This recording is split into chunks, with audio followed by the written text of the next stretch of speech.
네, 이번 시간에는 그동안에 여러분들의 질문에 대답하는 그런 시간을 가져보겠습니다. 사실 제가 그동안 받은 그 제일 많은 질문은 답품종 소량 생산 방법입니다. 이것은 답은 있는데 이 답을 찾기 위해서는 해당 현장에 맞는 방법을 커스터마이징 해야 된다는 사실이 있습니다. 그래서 경우에 따라 매우 다양하게 접근해야 하기 때문에 관련 서적을 단순히 본다거나 다른 회사의 사례를 보는 것만으로는 적용하기가 쉽지 않습니다. 그렇지만 이제 가장 많은 질문을 받았기 때문에 가장 대답하기 힘든 주제로 강의를 하도록 하겠습니다. 자, 우선 쉽게 생각을 한번 해보겠습니다. 그 다품종이라는 말은 동시에 여러 품목을 생산을 해야 된다는 의미와 유사합니다. 그러려면 생산 라인이 여러 개 있으면 해결될 수 있습니다. 그래서 만약에 지금 우리 회사가 제품을 A 모델, B 모델, C 모델 세 가지를 동시에 생산해야 되는 상황이 처해졌습니다. 자, 그러면 A를 생산하기 위한 라인을 별도로 하나 만들면 되는 것이고, 그 다음에 B를 위한 생산 라인을 또 만들면 되겠죠. 그리고 또 C를 위한 C 모델을 위한 생산 라인을 또 하나 만들면 됩니다. 자, 그래서 세 가지 모델을 동시에 생산해야 될 상황이 처해지면 각 모델별로 라인을 하나씩 만들면 되죠, 그죠? 뭐 아주 단순한데, 근데 사실은 이렇게 하지 못합니다. 그 이유 중에 한 개는 사람도 없고 설비도 제한적이죠. 그리고 공장 면적도 이제 부족합니다. 그래서 각각의 모델별로 생산 라인을 우리가 만들 수 없다는 것이죠. 뭐 사람도 없고 설비도 많지도 않고 공장도 좁아서 라인 한 개도 만들 수 있을까 말까인데 라인을 3개씩 넣는다는 것은 거의 불가능하죠. 자, 그러면 어떻게 해야 할까? 이런 문제입니다. 기존 그 생산 라인과는 컨셉이 다른 생산 라인이 필요하다는 것입니다. 만약에 우리가 앞에서 보시다시피 A 모델, B 모델, C 모델, A, B, C, D 모델, 여러가지 모델이 있겠죠. 그러면 이 각각 모델에 대한 생산량을 한번 구해볼 필요가 있습니다. A 모델, B, C 모델이 있다면 A 모델의 생산량은 일별로, 주별로, 월별로 몇 개냐. 그리고 B 모델은 일별, 주별, 월별 몇 개인지, C 모델은 몇 개인지. 그래서 생산량을 우선은 각 모델별로 생산량을 구해봐야 됩니다. 그 생산량을 먼저 구한 다음에 우리가 다시 한번 각 모델별로 어떤 라인을 구성할 건지를 고민할 필요가 있다는 것입니다. 자, 그래서 그래프를 한번 보시면 생산 모델이 여기 만약에 여기가 A고 여기가 B고 여기가 C 모델, 그럼 여기는 D, E, F, G, H 이런 식으로 각 모델별로 생산량을 구해보니 보시는 그래프가 만들어졌다면, 자, 여기는 A, D, E 모델 같은 경우에는 생산량이 많죠, 그죠? 그래서 이것들을 A 그룹이라고 부르고요. 그 다음에 그거보다는 조금 생산량이 좀 작은 모델들을 이제 그룹핑 해가지고 이쪽은 이제 B그룹이라고 호칭을 할 수도 있겠고요. 그 다음에 그 외 모델은 생산량이 좀 작습니다. 그래서 이럴 때는 이제 C그룹으로 이제 구분을 좀 해볼 수가 있겠죠. 그래서 생산 수량이 많은 모델은 컨베이어를 활용한 연속 생산 방식이 좋겠습니다. 그래서 A그룹에 속하는 모델을 생산을 할 일이 있다. 그러면 여러분들의 생산 라인을 컨베이어로 구성된 생산 라인이 있다면 거기서 만드는 게 가장 좋은 방법이 되겠죠. 연속적으로 계속 생산하는 방식이 되겠습니다. 즉 자동차 생산 라인처럼 연속으로 동일한 제품을 계속 생산하는 것이 되겠고요. 그 외에 이제 B그룹, C그룹이 되겠습니다. 생산 수량이 적은 모델, 그렇지만 모델 수는 많다는 거죠. 그래서 이런 경우에는 작업대를 이어붙인 형태의 셀 라인을 적용하여 최적의 인력과 레이아웃 배치로 생산하는 방법이 좋겠다는 것입니다. 그래서 이걸 이제 분석을 하실 때 지금 위에서는 생산 양호도만 봤는데 이걸 생산 양호도 보셔도 되고요. 생산 양호도 하지 말고 이걸 매출액 돈으로 이제 여러분들이 판단을 하셔도 되겠습니다. 그래서 생산 양호도만 보지 말고 돈으로 계산을 해보고 어느 쪽이 이제 생산 양이 더 많은가, 그죠? 생산 양이 아니고 생산 매출액으로 봤을 때 금액이 어느 쪽 금액이 더 많은가 라는 걸 보고 판단을 하셔도 되겠습니다. 그러면 여기서 우선 그 대표적인 생산 방식 중에 아까 연속 생산 방식이라고 그 컨베이어를 이용한 생산 방식을 말씀드렸죠. 그럼 대표적으로 그 컨베이어로 생산하는 방식은 지금 보시는 이러한 생산 방식이 되겠죠. 여러분들 잘 아시는 그 주로 이제 과자, 초코파이 이런 것들을 생산할 때 보면 저기 보시다시피 다 컨베이어로 만들어져 있죠. 그래서 이런 동일한 제품을 상당수의 생산량으로서 만들어야 되는 그런 제품을 생산할 경우에는 앞에서 보시는 이런 컨베이어 생산 방식이 아마 가장 합리적인 생산 방식이 되겠습니다. 그리고 또 다른 연속 생산 방식 중에 한 개를 보시면 앞에 그림에 나타나 있는 건데요. 상황을 하나 설명을 드리면 라인이 있습니다. 라인이 있으면 우선 이제 자재가 투입이 되겠죠. 그죠? 자재가 투입이 되고 그 맨 마지막 공정에서 완제품이 배출이 될 겁니다. 자, 그러면 여기서 자재가 들어와서 첫 번째 공정, 두 번째 공정, 세 번째, 네 번째, 다섯 번째 공정이 있다면 1, 2, 3, 4, 5 이렇게 연속적으로 흘러가는 생산 방식이 되겠죠. 자, 그러면 여기에다가 여러분들이 어떤 장치를 할 수 있느냐면 여기다가 이제 컨베이어를 설치를 할 수가 있겠죠. 그래서 이러한 생산할 때 이 앞쪽에다가 컨베이어를 놓게 되면 1번 작업이 끝나면 컨베이어에 올라오고 다시 사람이 컨베이어에 넣으면 2번 공정에 다시 넣어주고 또 완료되면 다시 컨베이어에 또 타고 가겠죠. 그럼 또 작업자가 3번 공정에 넣어주고 3번 설비 공정에 넣을 수도 있겠죠. 자, 이러한 컨베이어의 형태를 이용해서 컨베이어를 이용해서 물류의 흐름을 도와주는 그런 형태의 이제 생산 방식, 이게 또 하나의 연속 생산 방식이 될 수 있겠습니다.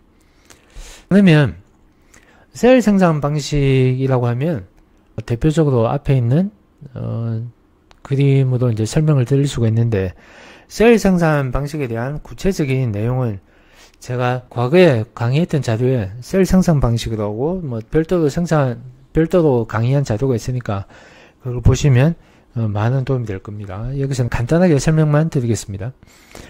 자, 이거는 이제 앞에서 보신 연속 생산 방식을 셀 생산 방식 형태로 바꾼 겁니다. 맨 앞에 이제 자재가 있고요. 그리고 공정을 거쳐서 완제품이 만들어지겠죠. 그러면 자재가 처음 들어오면 맨 앞에 있는 작업자가 투입을 해주고요. 자, 그 다음에 생산이 완료되면 두 번째 작업자가 받아서 다시 그 다음 설비에 넣어주고, 또 완료되면 그 다음 공정에 투입을 해주고, 또 완료되면 다시 받아서 마지막 작업자가 여기다가 투입해주고 다시 받겠죠. 또 다시 넣어주고, 그 다음에 마지막 첫 번째 작업자가 마지막 걸 받아서 완제품에다가 적재하는 이런 형태가 되겠습니다. 자, 여기는 이제 컨베이어 없죠, 그죠? 사람이 넣었다 뺐다 하는 형태가 되겠습니다. 그래서 이러한 형태를 셀 생산 방식이라고 셀이라고 이름을 이제 붙여놨는데, 컨베이어가 있냐 없냐에 따라서 셀 생산 방식이다, 연속 생산 방식이다 이렇게 구분하지는 않습니다. 연속 생산 방식은 대표적인 게 앞에서 보시다시피 컨베이어를 활용한 연속적으로 계속 생산하는 방식이 되겠고요. 셀 생산 방식은 셀은 세포다. 그래서 세포와 같이 이 전체가 하나의 이제 세포 형태를 가지고 있다 라는 의미가 되겠습니다. 그래서 이러한 형태를 가진 셀 생산 방식 라인에서 A 모델을 만들고, 또 옆에다가 똑같은 형태로 하나 더 만드는 거죠. B 모델을 생산하면 되고, 또 옆에다가 이와 동일하게 또 하나 만들어서 C 모델을 생산하게 되고, 자, 이렇게 하실 수도 있고요. 그 다음에 여기는 컨베이어가 있기 때문에 훨씬 그 모델 교체, 작업 교체가 훨씬 용이할 수도 있겠습니다. 그래서 A 모델을 생산해서 이렇게 한 바퀴 돌리는 거죠.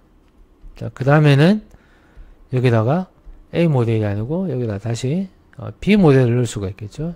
그래서 여기다가 B 모델을 넣어서 한 바퀴 돌리고, 그 다음에 또 C 모델을 생산해야 된다. 그 다음에 여기다가 여러분들이 C 모델을 넣어서 또 한 바퀴 돌리게 되고, 이렇게 생산을 할 수가 있기 때문에 컨베이어보다는 훨씬 용이하게 생산을 할 수 있다. 여러 가지 모델을. 그래서 이것을 이제 셀 생산 방식이다. 이렇게 이름을 부릅니다. 자, 그래서 셀 생산 방식은 사실 작업대만 있으면 구성할 수 있습니다. 제가 아주 간단한 셀 생산 방식 형태를 하나 그림을 한번 그려볼게요. 자, 여기에 그냥 여기 작업대가 한 개, 뭐 두 개, 작업대가 한 3개 정도 있다고 칩시다. 그러면 이 작업대를 그냥 하나의 흐름 형태로 만들어 버리는 겁니다. 맨 앞에 있는 작업대에서 첫 번째 공정 작업을 하고요. 그 다음에 두 번째 작업대에서 두 번째 공정 작업을 하게 되는 거고, 세 번째 작업대에서 세 번째 공정 작업을 하게 되는 거죠. 그래서 그냥 작업대 3개만 갖다 놓고 여기다가 뭐 사람을 뭐 3명을 이렇게 배치시키든가, 아니면 여기에 뭐 1명 더 집어넣을 수도 있겠죠. 필요에 따라서 1명 더 집어넣어서 배치를 하게 되면 6명이 한 조가 되는 셀 라인을 만들 수가 있는 겁니다. 그래서 셀 생산 방식은 작업대만 있으면 이렇게 갖추면 되는 거죠.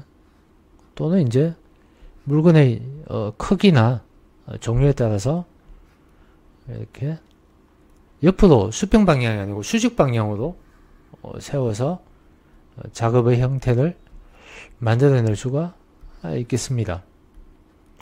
이렇게 하면 뭐 사람을 좀 더 뭐 양쪽 옆으로 배치시키면 좀 더 원활한 흐름을 나타낼 수가 있겠죠. 그래서 1번 공정에서 만든 걸 2번 공정에 넘겨주고, 2번 공정에서 만든 걸 3번 공정으로 넘겨주고, 3번 공정에서 제품이 이제 배출되게 이렇게 만들 수도 있겠습니다. 자, 그러면 실제 앞에서 설명드린 그런 개념을 가지고 제가 실제 사례를 하나 설명을 드리겠습니다. 자, 지금 설명드릴 내용은 링겔 또는 링그라고 부르는 제품입니다. 정식 명칭은 수액 세트라고 하죠. 우리가 병원에 가게 되면 보통 뭐 링겔 맞는다, 뭐 링그 맞는다 이런 이야기 하죠. 그래서 여기 보시는 요게 이제 수액이 되겠죠. 이 수액을 어디 뭐 몸이 안 좋을 때 이게 팔에 맞을 때 사용되는 이런 제품이 있습니다.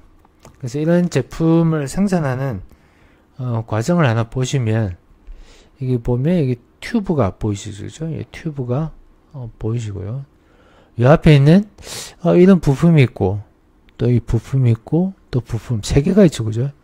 그래서 부품이 3개인데 이 3개의 부품을 여기 있는 튜브로 연결을 하는 겁니다. 그 본딩을 하는 거죠. 아주 간단한 단순한 공정인데 이 공정을 여러분들이 실제 동영상으로 한번 보시겠습니다.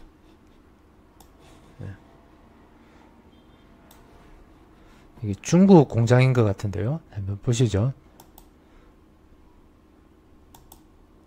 예, 지금 보시다시피 작업대라고 할 수 있는 게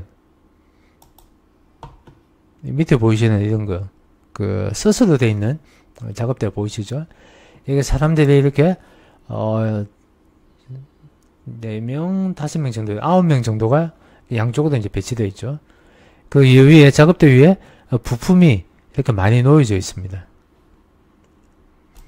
그래서 이렇게 많은 부품을 놓고 제품을 하나씩 그 본딩을 해 나가는 과정입니다.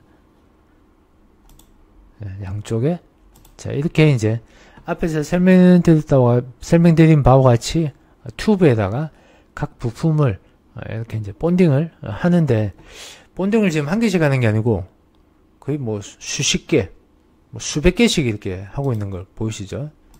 자, 보시다시피 이렇게 제품을 막 쌓아놓고 그죠? 이렇게 작업대 위에 쌓아놓고 수십 개, 수백 개씩 작업을 하고 있습니다.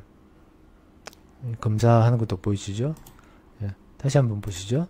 그래서 작업대 위에 부품이 뭐 5개, 10개가 있는 게 아니고 뭐 몇백 개씩 이렇게 쌓아놨죠. 그죠? 몇백 개씩 막 쌓아놓고 각 사람들이 각 부품을 수십 개, 수백 개씩 동시에 작업을 하고 있는 겁니다. 이렇게 작업을 하게 되면 어떤 문제가 있을까요? 자, 이렇게 작업을 하게 되면 어떤 문제가 있느냐면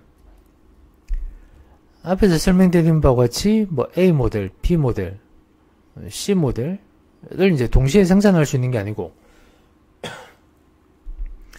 A 모델을 거의 뭐 몇백 개, 몇천 개 하루 종일 그것만 만들고 또 그 다음날 되면 B 모델만 몇백 개, 몇천 개 만들어야 되겠죠. 근데 고객은 지금 당장 뭐 B 모델이 필요한데 생산 라인에서는 A 모델만 이제 계속 생산하게 되는 거죠. 앞에서 지금 사진에서 보시는 바와 같이 지금 작업대가 이렇게 보이시죠? 작업대가 이게 한 개가 아니고 한 3개 정도를 갖다 붙였을 겁니다. 그래서 작업대 3개를 갖다 붙여놓고 보시는 바와 같이 부품을 뭐 수천 개, 수백 개 이렇게 막 쌓여 있는 거 보이시죠? 또 불량이 나면 여기는 빨간 바구니에 또 담는 것 같습니다. 또 작업해 놓은 게 뭐 10개, 뭐 20개 있는 게 아니고 이게 또 몇백 개 막 쌓이는 거 보이시죠? 자, 이런 식으로 생산을 하게 되면 고객이 원할 때 원하는 제품을 만들어 줄 수가 없다는 것이죠. 그래서 이렇게 생산을 하게 되면 문제가 뭐냐면 첫 번째 문제는 여러 종류의 제품을 동시에 생산할 수가 없다. 이렇게 되는 겁니다. 그리고 불량이 언제 누구에 의해서 발생했는지도 알 수가 없겠죠.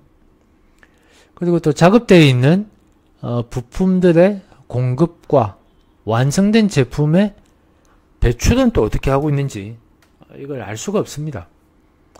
또한 생산 실적을 정확하게 또 알 수가 없습니다. 그 무엇이 양품이고 무엇이 불량인지도 구분할 수가 없게 되는 거죠. 그래서 등등 너무나 많은 문제가 기존의 생산 방식에 보이는 것 같습니다. 자, 이것을 셀 라인에도 변경을 하게 된다는 거죠. 그래서 아주 간단하게 적용할 수 있는 방법은 아까 보시는 바와 같이 작업대 3개를 이렇게 갖다 붙여놓고 사람이 양쪽으로 4명에서 이렇게 배치되어 있는 거 보시죠, 그죠? 예.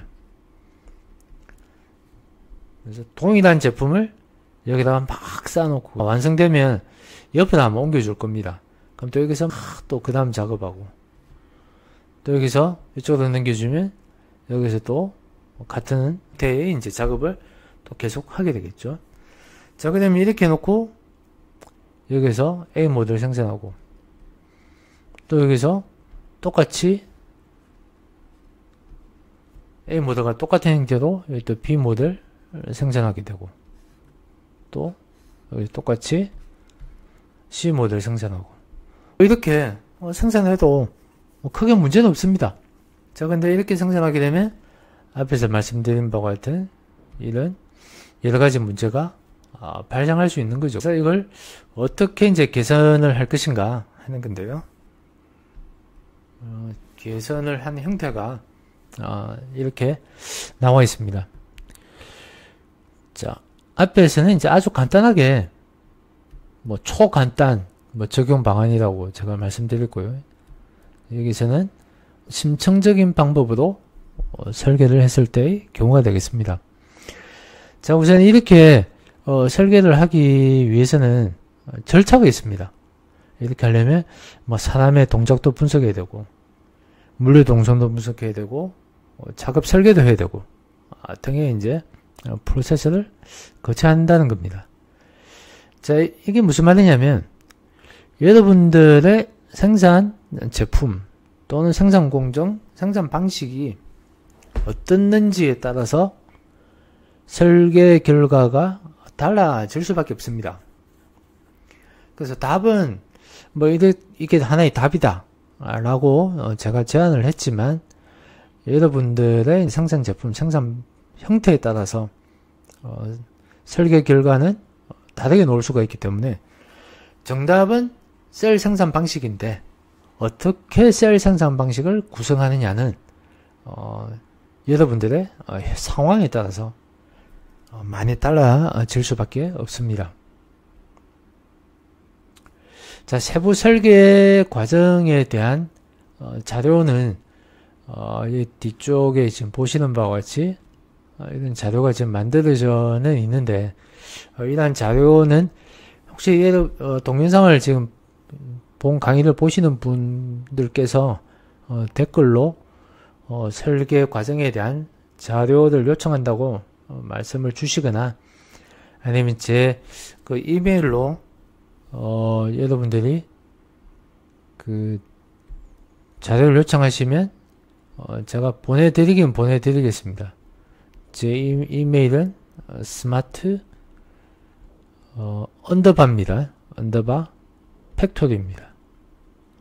언더바 팩토리 네이버닷컴입니다.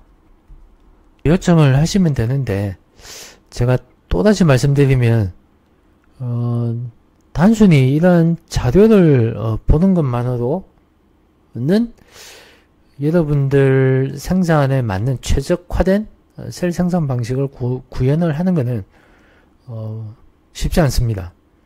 그래서 만약에 여러분들께서 저희 도움을 받고자 하신다면 여러분들 생산 라인을 간단하게 동영상으로 찍어주시면 즉각적으로 대답은 못 해드리지만 이렇게 하는 게 좋겠다 라는 정도의 가이드 정도는 제가 해드릴 수 있으므로 필요하시면 여러분들 공정에 동영상을 찍어서 보내주시면 제가 가능한 시간을 내어서 좀 가이드 정도는 해드릴 수 있게 해드릴 수 있도록 그렇게 노력하겠습니다. 예.